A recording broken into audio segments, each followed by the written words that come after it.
Hello friends, I am Welshie and welcome to Theory Pop. I am super excited for the Steven Universe movie, and now that Cartoon Network have dropped the full trailer at San Diego Comic-Con, we can finally get a good look at what's happening with Steven and the Crystal Gems in the upcoming film.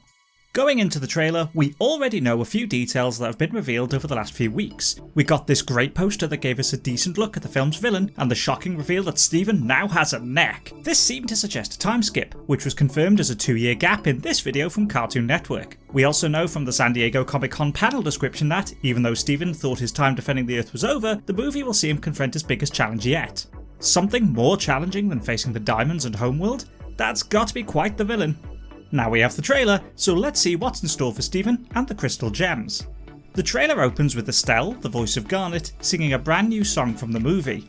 We see a shot of Steven and Amethyst sitting on a piece of construction material suspended from a crane, looking out over a town. Judging by the appearance of some of these buildings, the pink colour palette used in places, and the star in the town square, I'd guess that this is a gem settlement. There are gem-like objects on the roof of one of the structures, which kind of remind me of the one seen on top of the injectors in the kindergarten. Construction likely started at some point to the 2-year gap since Change Your Mind, and it would make sense for the gems that wanted to remain on Earth to have a home to call their own. It's not exactly a small settlement, it has its own clock tower, and there's clearly construction going on, so it may still be expanding. There were thousands of gems on Earth when the Diamonds unleashed their attack at the end of the rebellion, so there's likely a large number of previously corrupted gems that would want to remain on the planet. It'll be interesting to see how these gems adapt to life on Earth.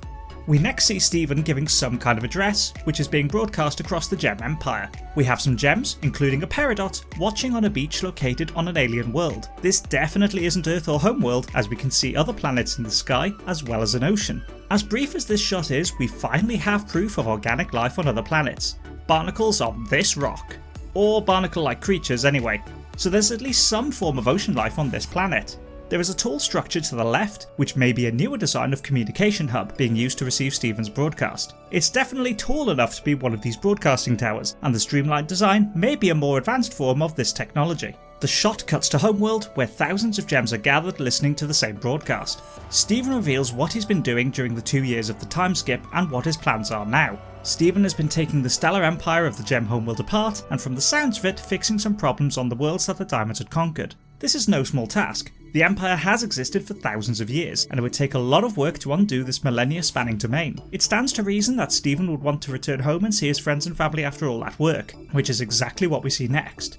Steven and the gems taking a selfie, a hug with Connie, and chilling out with Garnet, Amethyst and Pearl above the temple. Steven says how he wants things to remain as they are and never change, which can only mean of course that they immediately do.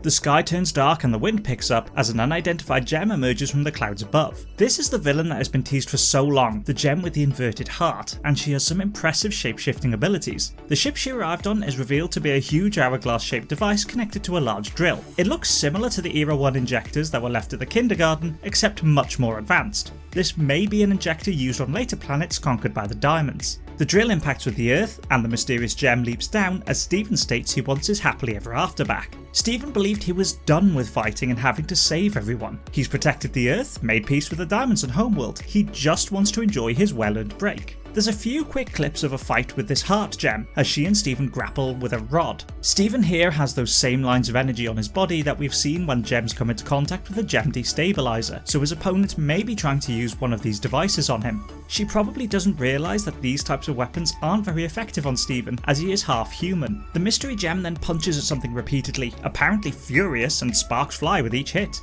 Next, she extends her arms forward with a crazed look on her face, and in the next shot she has her arm coiled like a huge spring, a giant fist raised above Steven as they both float at cloud level. It's interesting here that neither the gem nor Steven appear to be falling. We know that Steven inherited his mother's floating ability, but does the heart gem also have this power? This is a seriously powerful opponent. We then get a shot of the sky above the injector, with pink-hued clouds and flashes of lightning, suggesting that whatever this gem is doing to the Earth is having an effect on the weather, at least in the immediate area around Beach City. As Steven confirms that the gem is there to kill him, the ground below him cracks apart, showing a river of pink liquid flowing beneath the ground. I think this pretty much confirms the huge device is a new type of injector. A single kindergarten needed multiple injectors to create large numbers of gems, gradually leeching life away in the area, but this new device appears capable of draining an entire planet. It may be more efficient, needing only a single injector to create an entire colony of gems for Homeworld. Given that we know Homeworld had a resource deficiency after Era 1, it stands to reason that they'd want to advance their technology to be as efficient as possible when creating new gems and colonies. We next see what may be Steven's greatest display of physical strength yet, as he strains to lift the injector out of the ground. Given the size of this thing, it must weigh in the order of hundreds of tons. We also see Steven's gem glowing as he tries to lift it. He's really tapping into his powers to try and save the Earth at this point. Peridot speaks over this, explaining that all organic life on Earth will end within 41 hours. We see grass and flowers wither and die, followed by a view of a devastated beach city and an empty injector looming above the city. It looks like the device's entire payload has been delivered into the Earth at this point, and with how large this thing is, I can easily believe Peridot's assessment. Things aren't looking good for Beach City and the Earth. The following shots show just how powerful this heart gem is in combat. She extends her arms to grab a surprised Pearl, hurls Steven high into the air, and entangles the crystal gems in her stretchy limbs. She's a tough opponent.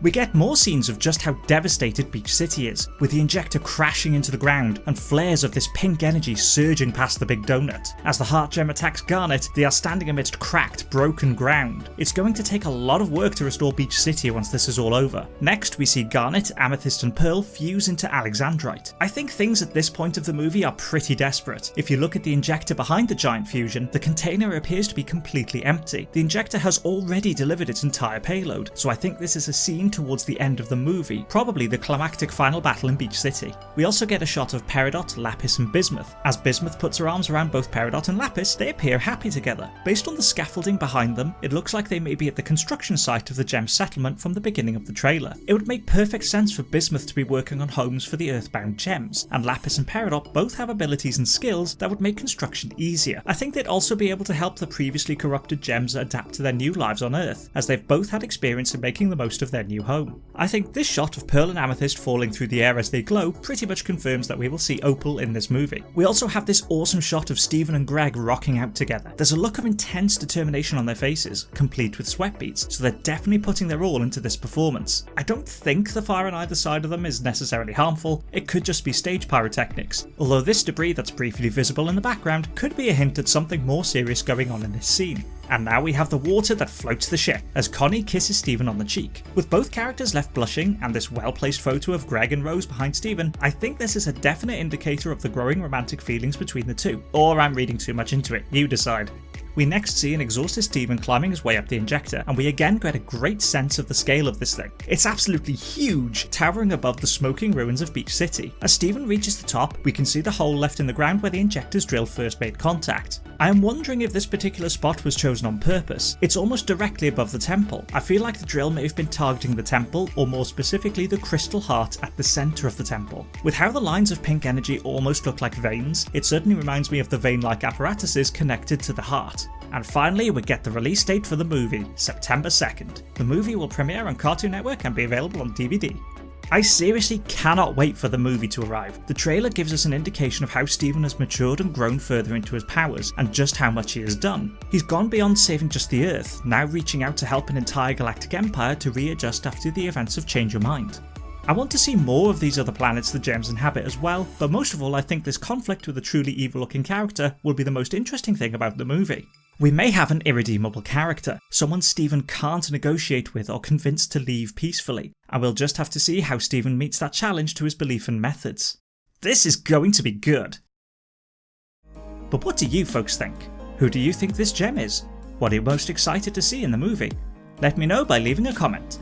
If you want to see more theories, click the video on the left, subscribe to stay up to date with the latest videos, and I'll see you next time.